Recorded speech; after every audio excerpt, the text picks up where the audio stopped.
Hey, sit down. We're just getting started. All right. Now, for most guys, sex is just, it's this thing we always want to do. It's fun, feels great, but we're not really thinking too much about, how it makes us feel on the inside or, how the other person feels about it.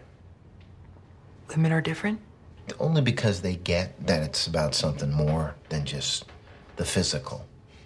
When you're intimate with somebody in that way, you're exposing yourself. You're never gonna be more vulnerable, and that scares the hell out of a lot of guys. Believe me, I can't tell you how many buddies I've got who have gotten in way too deep with a girl who said she was cool with just hooking up. But that's not gonna happen to me, Dad. No, it's gonna be worse, okay? Because it's two guys.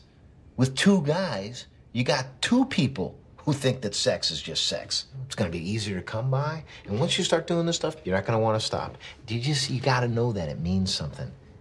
It's doing something to you, to your heart, to your self-esteem, even though it feels like you're just having fun. So you're saying I shouldn't have sex? I think on your 30th birthday, it is a great gift to yourself.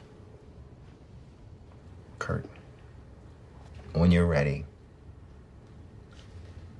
I want you to be able to do everything. But when you're ready, I want you to use it as a way to connect to another person. Don't throw yourself around like you don't matter. 'Cause you matter, Kurt. Is that it? That's it for now. Can I make you some toast? I think I'll take it up to my room to eat while I look over my new pamphlets. Thank you, Dad. You're welcome.